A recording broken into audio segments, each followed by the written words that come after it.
Bonjour les amis des plantes et tout ce qu'on peut manger et tout ce qui soigne. Aujourd'hui, je vous montre un poireau sauvage que je viens de récolter il y a quelques heures. Entre-temps, elle fait un peu... elle a l'air d'être tristonnée, mais bon, je peux quand même montrer peut-être à quoi ça ressemble quand on la trouve sauvage. À peu près comme ça, sauf un peu moins triste. Hein. Ouais. Bref, pourquoi je n'ai pas montré la vidéo sur place? Tout simplement, j'ai du mal à tenir à la fois portable et toucher la plante et tourner tous dans la bonne direction. Voilà, notre poireau sauvage. Je zoome maintenant sur la racine et ses bulbes. Donc en fait, ça c'est la racine, ça c'est la bulbe. Et là, il y a encore d'autres réserves d'énergie, mais aussi c'est des mini plantules. Donc, ça donne d'autres plantes. Normalement, je ne les arrache pas, je les remets par terre si ça m'arrive, ou je récolte plutôt avec un couteau pour préserver justement le au-dessous de terre. Là, je l'ai arraché pour vous montrer ce que ça donne avec ces petits bébés là. Et donc à la fois réserve d'énergie, mais à la fois aussi des petites plantules si on les laisse bel et bien par terre.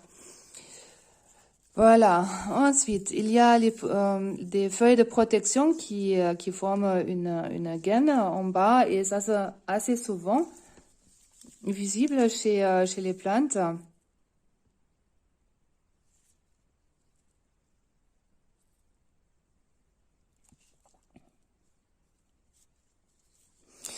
Ensuite, cette plante, elle apparaît bien avec une tige en premier et seulement après, ils suivent les feuilles. Ce qui n'est pas le cas avec la colchite et la narcisse, deux plantes qui lui ressemblent quand elles sont jeunes. Mais elles, on voit quand même apparaître les feuilles déjà aussi bas que le sol, ou presque. La narcisse, elle a encore un petit peu un bout de gaine qui empêche que les feuilles se divisent de suite. Mais on peut déjà quand même voir que c'est vraiment pas une tige qui monte. C'est vraiment les feuilles en première qui sont là. Donc la narcisse, elle est encore plus ressemblant que la colchite à cette plante. Sinon, après, regardez le type de feuilles.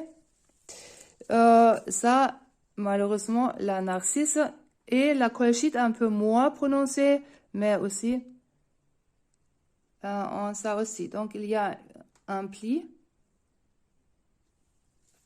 Voilà, l'intérieur, c'est comme ça. Aussi, on voit bien le pli. Le pli, oh là là, oh, mince. Bref, allez. Et si, voilà, il me manque une deuxième main, c'est vraiment, bref, arrête de râler, Sabine. On voit ça aussi, on voit ce pli très nettement quand on la rencontre en sauvage. Hein.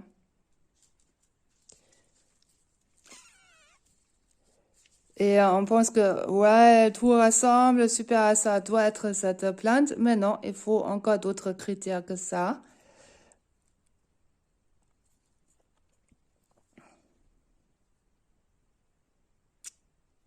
Donc, pour ne pas la confondre avec d'autres, déjà, la tige, je connais aucune plante qui a à la fois les feuilles dépliantes et, et une tige qui sort d'abord du sol. Mais bon, voilà, il faut avoir encore d'autres astuces.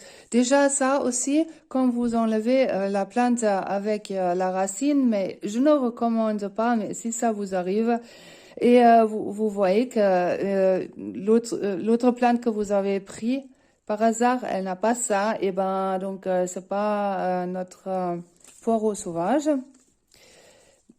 Mais maintenant, une astuce très importante. J'enlève une feuille, je l'écrase, puis après je la sens. Et comme toutes les autres plantes comestibles qui ont un goût d'ail environ, comme la moutarde sauvage, l'ail des ours et l'ail sauvage, celles-là aussi, elles sont fortement l'ail comment ça s'appelle? C'est soufré en fait. Voilà, pour moi c'est l'ail qui sort, qui rentre dans mon nez. Et dès que vous avez cette odeur-là, vous pouvez quasiment être sûr que la plante elle est comestible. Et si vous n'avez pas cette odeur dans le nez, la plante n'est pas comestible. Mais attention, ne vous trompez pas. Une fois que vous avez froissé dans les mains de ce genre de plante, eh ben, vous pouvez froisser n'importe quelle autre feuille, ça va avoir le même odeur à cause du fait que vous avez déjà froissé auparavant une de ces plantes comestibles qui sentait bien là. Donc là aussi, l'intoxication est bel et bien possible si on récolte plusieurs plantes et qui ont toujours la fâcheuse tendance de pousser un à côté de l'autre, tout le temps, presque. Donc, c'est pour ça aussi que avant d'émettre cette vidéo, j'essaie au moins de trouver encore la narcisse pour vous. Jusqu'à là, donc à tout à l'heure ou à bientôt. Voilà, chers amis, aujourd'hui, je vais vous présenter deux plantes qui ne sont pas comestibles ou très très peu. Et on peut bien les confondre avec celles que moi je récolte. Là, on est devant une qui ressemble à mon, je dirais, poiré sauvage. Regardez ce que ça donne quand c'est adulte. C'est une narcisse en fait. Elle est toute belle, belle comme toi. Voilà. Et la seule chose qui se diffère entre la plante que je récolte et celle-là, optiquement, de simple vue, c'est en bas, c'est la gaine. Parce que, en fait, il n'y a pas de tige comme ce qui est le cas avec mon poiré sauvage, entre guillemets, comment ça s'appelle, aile sauvage aussi.